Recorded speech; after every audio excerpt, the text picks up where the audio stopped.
नमस्कार मंडळी, कशा आहात आपण सगळे? तर आपल्या सगळ्यांचं पुन्हा एकदा स्वागत आहे पॉझिटिव्ह वॉरियर या आपल्या पॉझिटिव्ह जगामध्ये, दुनियेमध्ये.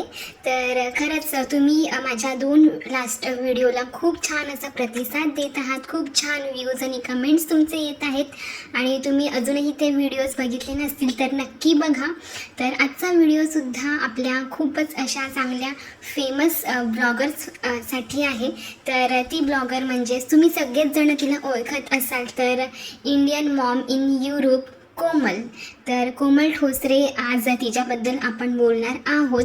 तर कोमल ही जी आहे ती आपली इंडियनच आहे, आपल्या नाशिकची आहे ती कोमल आणि मनोज, दोघंही जोडपं.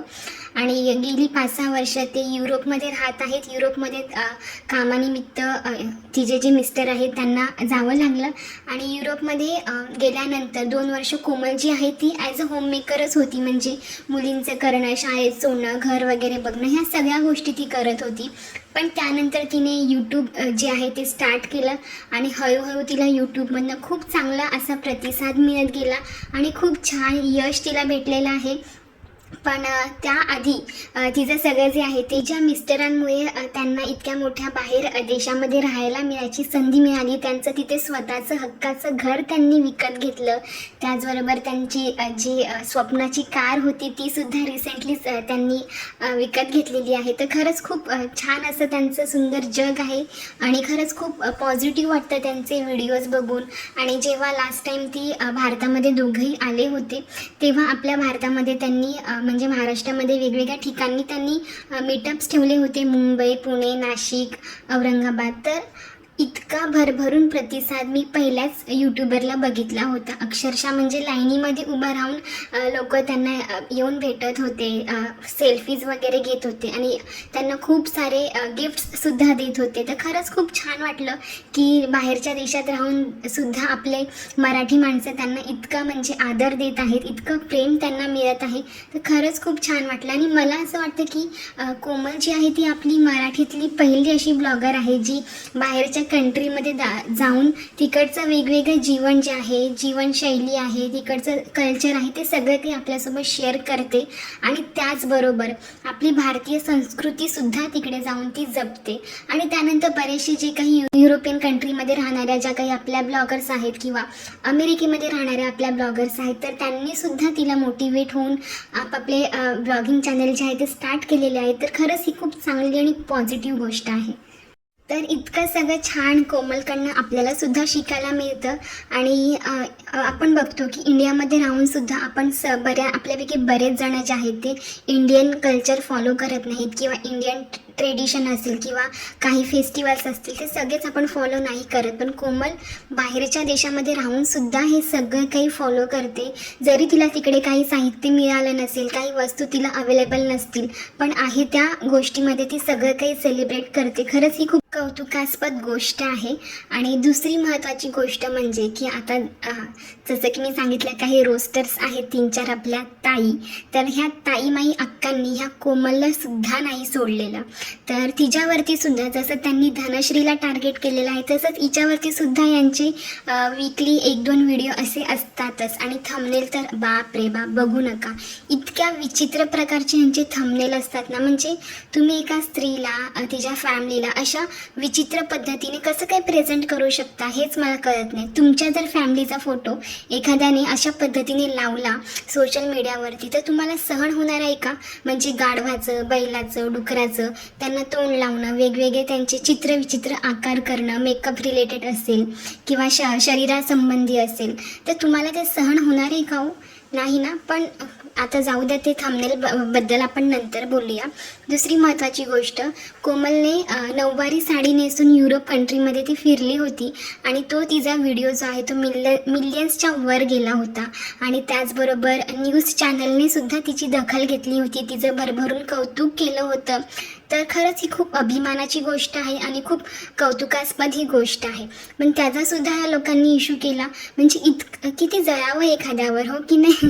म्हणजे काय ती नऊवारी घालून फिरत होती, स्वतःच नुसती दात काढून हसत होती, लोक तिला भाव देत नव्हती. अरे सरळ सरळ इतकं छान कॅमेऱ्यामध्ये सगळ्या गोष्टी दिसत आहेत, लोक तिला स्वतः येऊन विचारत आहेत, हर हर महादेव बोलत आहेत, ॲप्रिशिएट करत आहेत, आणि तरीही तुम्हाला त्या गोष्टी तुम्ही डिनाय करत आहात आणि स्वतःचंच बोलतात ना झळकेपणाचे जे शब्द आहेत ते त्यावर टाकत आहात, तर हे किती चुकीचं आहे. आणि दुसरी गोष्ट, नेहमी तिला वांगेवाली वांगेवाली. अरे एखाद्या व्यक्तीची असते एखादी गोष्ट, फूड जे आहे ते फेवरेट असतं आणि वारंवार आपण त्याचं नाव घेतलं तर त्यात काय चुकतं. तुम्हाला जर एखादी खाण्यामध्ये एखादी गोष्ट आवडत असेल तर तुम्हीही त्याचं वारंवार नाव घेणारच ना, आणि त्यात ती दाखवते तर त्यात चुकीचं काय, तुम्हाला काय प्रॉब्लेम. आणि रिसेंटलीच कोमलने या ट्रोलर्सला उत्तर देण्यासाठी तिच्या 1-2 व्हिडिओमधनं ती बोलली होती की यूट्यूबवर माझं घर नाही चालत. तर त्याच्यावरती सुद्धा यांनी खूप व्हिडिओज बनवले होते की मॅडमचं यूट्यूबवर घर नाही चालत, मग ह्या यूट्यूबवर का आहेत, मग ह्या व्हिडिओज का बनवतात. अरे म्हणजे तिचा नवरा तिकडे गेला, स्वतःच्या टॅलेंटवर गेला, मेहनतीवर तिकडे गेला, त्याने स्वतःचा तिकडे छान जॉब मिळवला, घर कार सगळं काही घेतलं. हे सगळं यूट्यूबच्या आधी होतं. यूट्यूब जे आहे ते फक्त आणि फक्त तिने आवड म्हणून सुरुवात केली होती आणि त्यात तिला यश मिळालं, तर त्यात चुकीचं काय आहे. म्हणजे मी सुद्धा याच मताची आहे की तुमचा नवरा, तुमचं सासर किती खूप मोठं श्रीमंत असू दे, तुमचा नवरा अंबानी असू दे नाही तर टाटा बिर्ला असू दे, पण प्रत्येक स्त्रीने हे आर्थिकदृष्ट्या स्वावलंबी असलंच पाहिजे, अशा मताची मी आहे. त्यामुळे कोमल दुसरी एखादी असती ना तर खरंच मस्त नवऱ्याच्या जीवावर बसून उड्या मारल्या असत्या, शॉपिंग वगैरे केली असती आणि नसती आली यूट्यूबवरती. कारण की यूट्यूबवरती काम करणं सुद्धा काही सोपं नाही आहे. खूप काही गोष्टी इथे सुद्धा मेहनत करावी लागते. घरातलं सगळं काही शूट करणं, एडिट करणं, थंबनेल बनवणं, व्हिडिओ अपलोड करणं, ह्या सुद्धा असंख्य गोष्टी असतात. याच्यामध्ये काही कमी मेहनत असते का यूट्यूबमध्ये सुद्धा. तर तिने नसतं केलं हे सगळं. तिची एक आवड आहे आणि त्या आवडीला ती जोपासत आहे आणि त्यातनं तिला इन्कम भेटत आहे. त्यात चुकीचं काय आहे. आणि खरंच तिचं घर नाही चालत यूट्यूबवरती, कारण की तिचा नवरा एवढा कमवत आहे. आणि युरोप कंट्रीमध्ये राहणं हे आपण इमॅजिनसुद्धा नाही करू शकत, कारण की तिकडचं ग्रोसरी सामान भरणं, रोजचं आयुष्य जगणं यालाच लाखोच्या वरती खर्च होतात. तर तेवढी तर आपली म्हणजे पगारही नाही, आपण इमॅजिन पण नाही करू शकत. तर त्या हिशोबाने तुम्ही डोकं लावू शकता की खरंच यूट्यूबवर तिचं घर जे आहे ते अजिबात नाही चालत. प्रत्येक स्त्रीने हे स्वावलंबी असलं पाहिजे आर्थिकदृष्ट्या, त्यामुळे ती ह्या सगळ्या गोष्टी करत आहे. आणि त्याचासुद्धा तुम्ही इतका मोठा इश्यू केला, त्याच्यावरती सुद्धा तुम्ही इतके निगेटिव्ह व्हिडिओ बनवले, म्हणजे एखाद्या स्त्रीवर किती जळावं ना. म्हणजे तिला नवऱ्याकडनं सपोर्ट मिळत आहे, तिचा नवरा कॅमेरा पकडून काही कधी मध्ये येत असतात मनोज जे आहेत ते, तर त्यातही तुम्हाला प्रॉब्लेम आहे. म्हणजे तुम्हाला तुमच्या नवऱ्याकडनं कधीही आदर मिळाला नसेल, तुम्हाला कधीही कुठच्या गोष्टीमध्ये मदत करत नसेल, त्याचाच राग कदाचित तुम्ही याच्यावर काढत. आणि जेव्हापासून तिचा तो 9वारीचा व्हिडिओ व्हायरल गेला होता ना, त्यानंतर 1-2 वेळासुद्धा तिने घरामध्ये साडी वगैरे नेसून स्वयंपाक करणं किंवा घरातली कामं करणं किंवा 9वारी नेसणं असे व्हिडिओ तिने बनवले होते, जे की खूप पॉझिटिव्ह व्हिडिओ होते आणि त्याच्यातनं खूप काही शिकण्यासारखं होतं आताच्या विवाहित तरुण मुलींसाठी. पण त्याच्यावरती सुद्धा तिला ट्रोल करण्यात आलं. आणि आताही जेव्हा ती आली होती लास्ट टाईम भारतामध्ये, तेव्हासुद्धा तिने एक 9वारी साडी शिवून घेतली होती.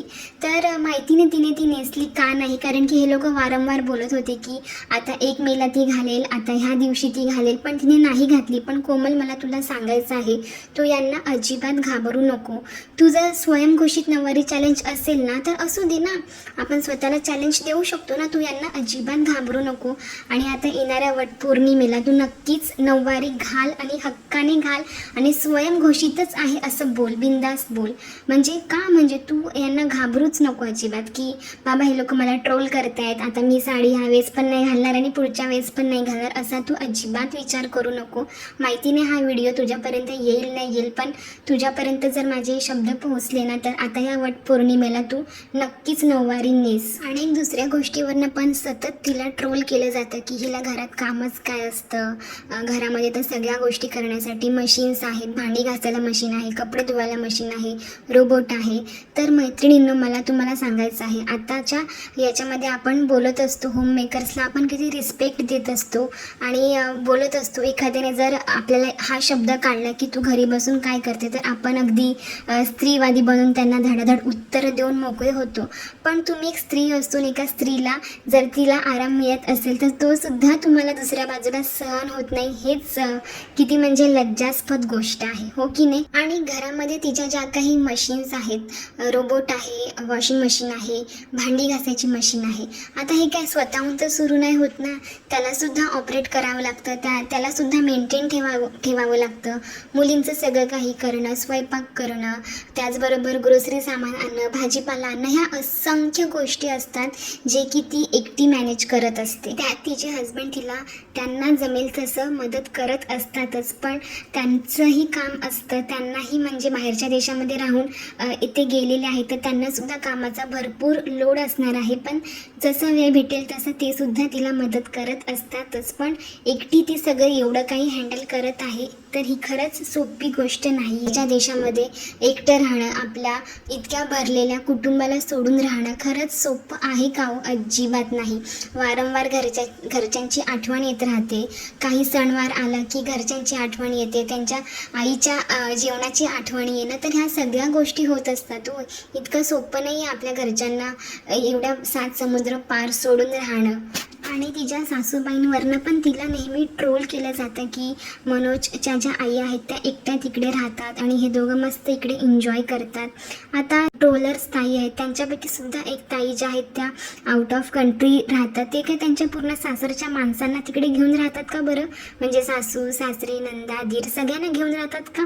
नाही ना.